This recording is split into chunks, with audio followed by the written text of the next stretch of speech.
प्रणाम दोस्तों, स्वागत है आप सभी का अनादि अनंतम पर एक बार। और पिछले वीडियो में आपने गंगा आरती के दर्शन किए और जितनी भी नदियाँ आपने देखी सभी गंगा ही थी। और ये उसके दो स्थानों के गंगा के आपने दर्शन करे हैं।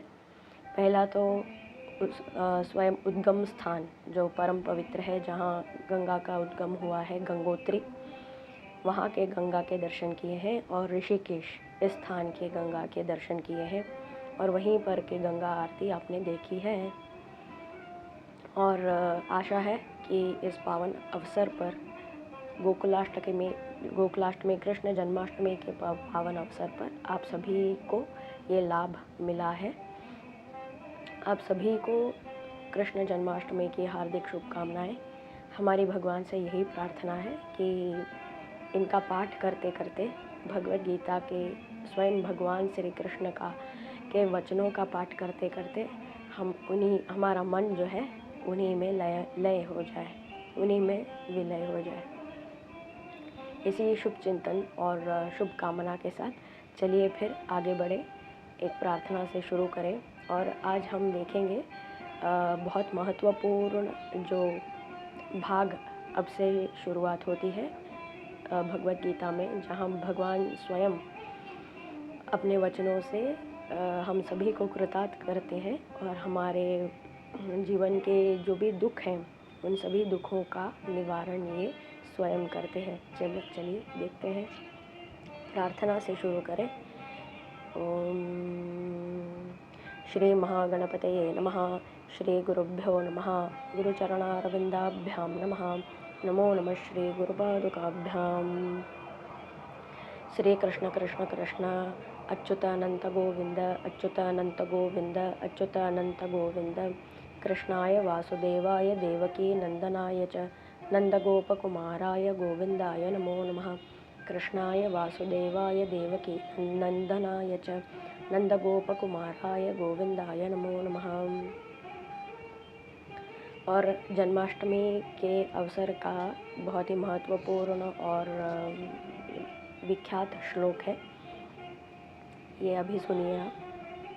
करारविंदे पदारविंदम मुखारविंदे विनिवेशयन्तं वटस्य पत्रस्य पुटे शयानं बालं मुकुन्दं मनसा स्मरामि। करारविंदे पदारविंदम मुखारविंदे विनिवेशयन्तं वटस्य पत्रस्य पुटे शयानं बालं मुकुन्दं मनसा स्मरामि। तो चलिए श्लोक नंबर, पिछली बार 8 श्लोक नंबर 8 तक देखे हैं, आज देखेंगे श्लोक नंबर 9। संजय उवाच एवमुक्त्वा ऋषिकेशं गुडाकेशः परन्तपः न योत्स्य इति गोविन्दम् उक्त्वा तूष्णीं बभूवः। एवमुक्त्वा ऋषिकेशं गुडाकेशः परन्तपः न योत्स्य इति गोविन्दम् उक्त्वा तूष्णीं बभूवः। इसका अर्थ यह हुआ कि संजय जो धृतराष्ट्र के सारथी हैं, वो धृतराष्ट्र के समक्ष उनके ही महल में रहते हुए जो सूचनाएं दे रहे हैं कि रणभूमि में इस वक्त इस समय क्या परिस्थिति है। वे कह रहे हैं कि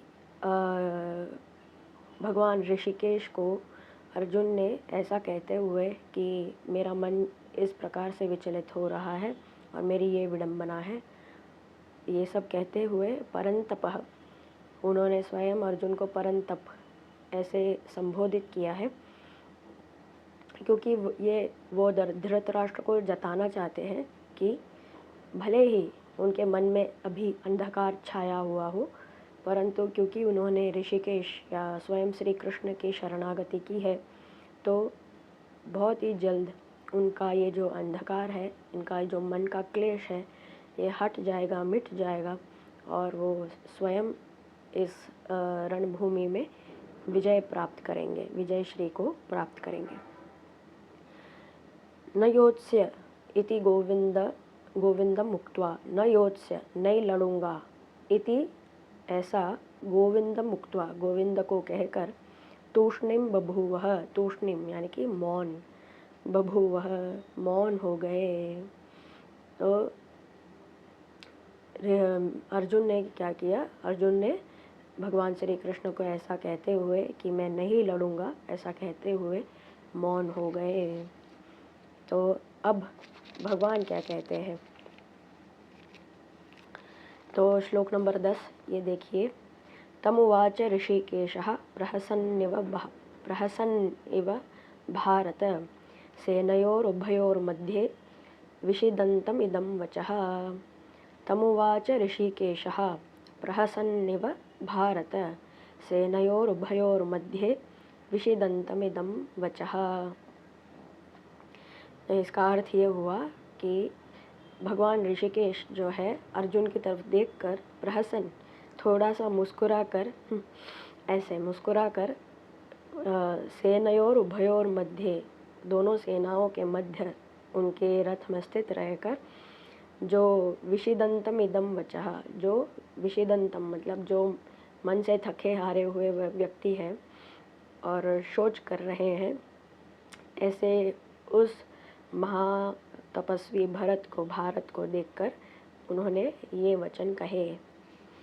क्या वचन है वो, श्लोक नंबर 11।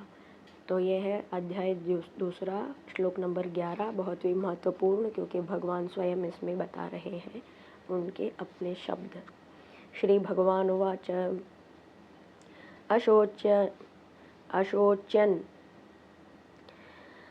अशोच्यन् अन्वशोचस्त्वं प्रज्ञावादांश्च भाषसे गत गतासूंश्च न अनुशोचन्ति पंडितः। अशोच्यान् अन्वशोचस्त्वं प्रज्ञावादांश्च भाषसे गतासूंश्च न अनुशोचन्ति पंडितः। भगवान कह रहे हैं, जो शोच करने के योग्य नहीं, जो जिस विषय के बारे में दुखी होना आवश्यक नहीं और वो इसके योग्य नहीं, ऐसे विषयों के ऊपर आप अनुशोचन्ति, आप जो है दुख व्यक्त कर रहे हैं।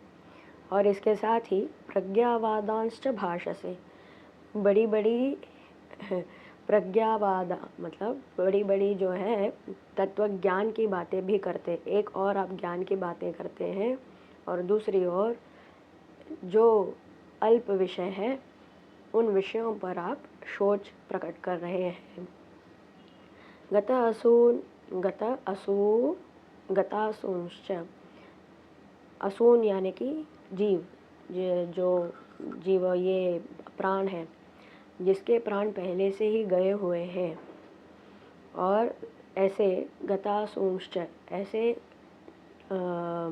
गए हुए प्राण जो पहले से ही मरे हुए जो जीव हैं, उनके बारे में न अनुशोचन्ति, उनके बारे में पंडितः न अनुशोचन्ति पंडितः, कोई भी ज्ञानी व्यक्ति उसके बारे में कभी दुखी होता ही नहीं। तो ऐसा कहकर वो अर्जुन को देख कर के हंसने लगे कि भाई आप क्या मूर्खतापूर्ण की बात कर रहे हो। ऐसे अशोचयन अन्वशोचस्त्वं प्रज्ञावादांश्च भाषसे गतासूंश्च न अनुशोचन्ति पंडितः। जिन विषयों के बारे में दुखी होना आवश्यक ही नहीं, ऐसे अल्प विषयों के बारे में आप दुखी हो करके और दूसरी ओर प्रज्ञावादांश भाषसे, बहुत ज्ञान की बातें भी करते हैं। तो इसमें ज्ञान क्या है, आपके ज्ञान का कोई आधार ही नहीं। तो जो जिसमें पहले से ही गत असून, जो प्राण चले गए हैं, ऐसे विषयों पर हम क्यों दुखी हों। तो इनका कहने का तात्पर्य ये है कि वे ही सृष्टि के कर्ता धर्ता हैं, और जितने भी लोग उनके सामने, अर्जुन के सामने रणभूमि में कौरवों के रूप में और उनके पितामह तुल्य के रूप में जितने भी मूर्तियाँ, जितनी भी मूर्तियाँ रणभूमि में उनके समक्ष खड़ी हैं, वे सभी जो है पहले से ही उनके प्राण हर लिए गए हैं। तो जो आप अपनी दृष्टि से देख पा रहे हैं वो तो केवल और केवल पंच महाभूतों से बना हुआ एक शरीर मात्र है। भले ही इस जन्म में आप उनसे किसी प्रकार के रिश्ते से, संबंध से जुड़े हुए हों, परंतु वो आत्मा तो अजर अमर है और वो पहले से ही आ रही है और इसके आगे भी चलेगी। तो मरता क्या है? शरीर मरता है। तो क्या शरीर का अपना प्राण होता है कभी? नहीं ना। जो आत्मा है वही प्राण है।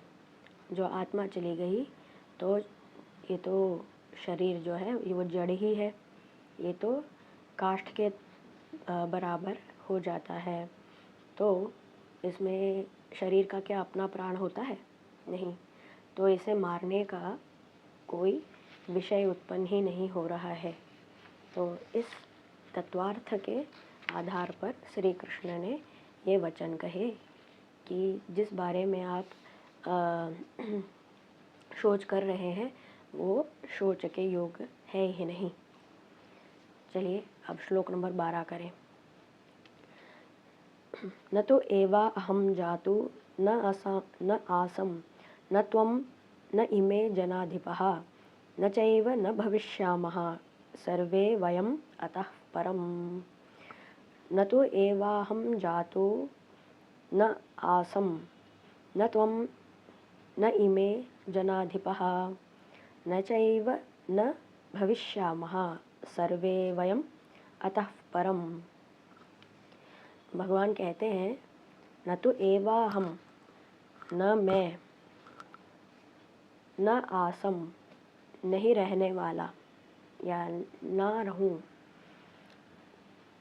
न तो इमे जनाधिपः, न त्वम, ना मैं, ना तुम, ना ये सभी जो है ये एग्जिस्ट यानी कि आसम यानी कि हैं। तो ऐसा नहीं है कि मैं, तुम और ये सभी लोग पहले से नहीं हैं। हम तो पहले भी थे और इसके आगे भी हम रहने ही वाले हैं।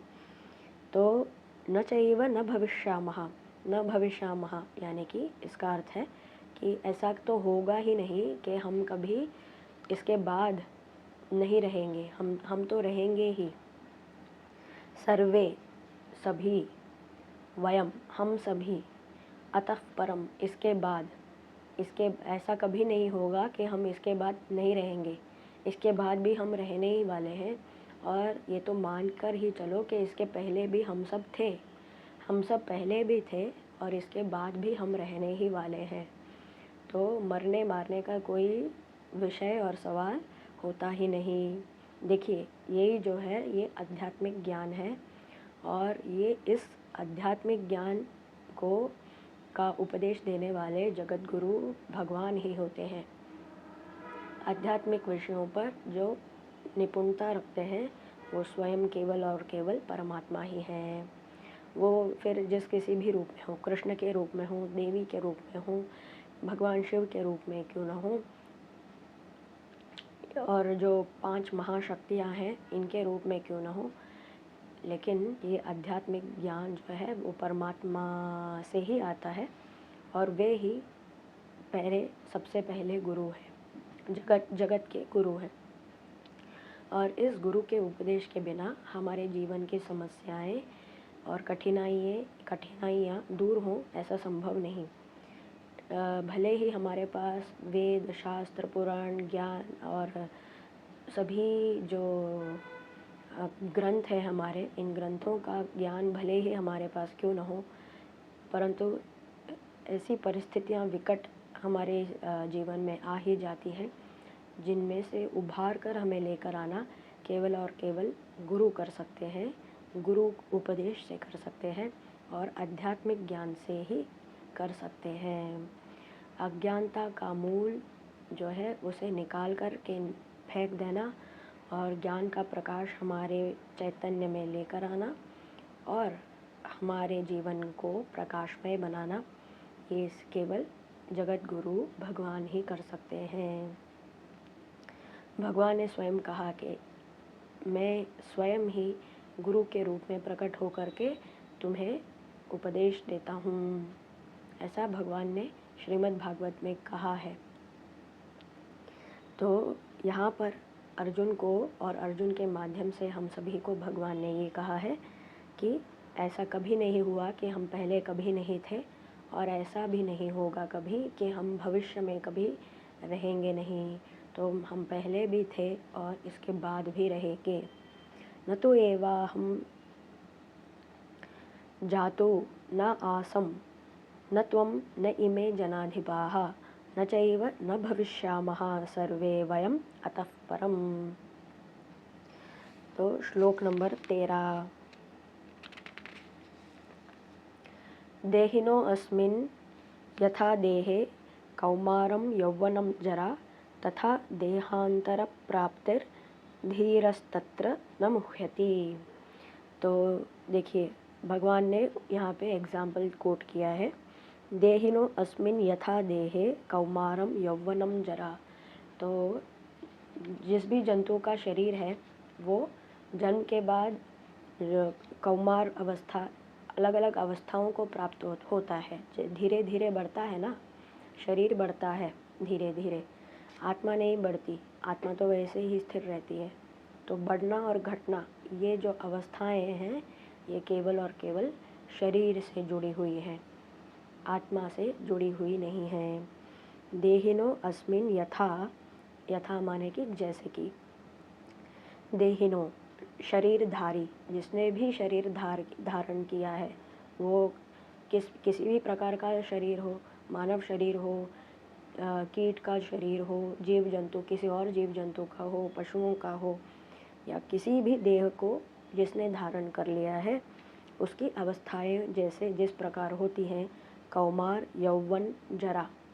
तो कौमार अवस्था है, कुमार अवस्था है, फिर यौवन है, और जरा मतलब वृद्ध अवस्था, ये तो अवस्थाएं रहती हैं। तथा देहांतर प्राप्ति, और उसके बाद मृत्यु भी है। तो देह के बाद जो है उसके बाद पुनर्जन्म है, और देहांतर, देह के बाद और एक देह, दूसरा देह जो है वो धारण कर ही लेता है। कौन? वो जीव। तो तथा देहांतर प्राप्तिर धीरस्तत्र न मुह्यति, ये जानते हुए जो धीर है, जो समझदार है, वो जो है न मुह्यति, इससे विचलित नहीं होते हैं। देहिनो अस्मिन् यथा देहे कौमारम यौवनम जरा तथा देहांतर प्राप्तिर धीरस्तत्र न मुह्यति। तो हमारे जीवन में भी हम सभी को इस बात का अवश्य मननन करते रहना चाहिए, इसका स्मरण करते रहना चाहिए कि हम सभी जो है, जो प्राणधारी हैं, जीवधारी हैं, हम सभी जीवात्मा का एक शरीर है, और उस शरीर को जो है अवस्थाएं प्राप्त हैं, और ये अवस्थाएं काल के अनुसार, काल चक्र के अनुसार एक के बाद एक क्रम से चलती रहती हैं।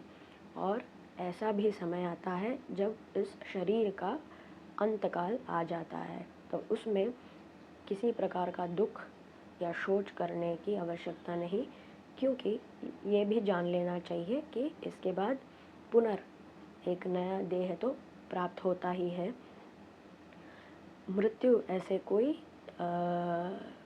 जो फिनोमिनन या ये जो प्रक्रिया है, मृत्यु की प्रक्रिया, ये हमसे, जो आत्मस्वरूपी हैं, हमसे जुड़ी नहीं है। ये केवल और केवल शरीर के संबंध से है। मृत्यु जो है शारीरिक प्रक्रिया है, आत्मा आध्यात्मिक प्रक्रिया नहीं है। तो इसीलिए इसके बारे में सोच क्या करना। तो जैसे हमारे शरीर के वस्त्र जो है ये मैले हो जाते हैं, कभी जीर्ण हो जाते हैं, तो वो टूट जाते, वो चले जाते हैं, और नए वस्त्र जो है हम धारण कर लेते हैं। ऐसे ही आत्मा जो है एक शरीर के बाद दूसरा शरीर धारण कर लेती है। आत्मा नहीं मरती, आत्मा तो सदैव रहती है। इसीलिए हमें दुखी होने की कोई आवश्यकता नहीं। तो इस ये कहकर भगवान क्या कहना चाहते हैं अर्जुन को कि जिस कर्तव्य के लिए आप यहाँ उपस्थित हुए हैं उस कर्तव्य को पूर्ण कीजिए। ये मत सोचिए कि मेरे सामने कौन है और मैं उसको मार रहा हूँ, तो आप ना उसे मार रहे हैं, वो तो पहले भी जीवित था, इसके बाद भी जीवित ही रहेगा। तो आप अपने कार्य, जिस कार्य के लिए आप यहाँ पे उपस्थित हुए हैं, उस कार्य को पूर्ण करिए, ये उनका तात्पर्य है। तो चलिए आज श्लोक नंबर 13 तक करते हैं, कल से श्लोक नंबर 14 प्रारंभ करेंगे। कृष्णाय वासुदेवाय देवकी नंदनाय च नंदगोपकुमाराय गोविंदाय नमो नमः।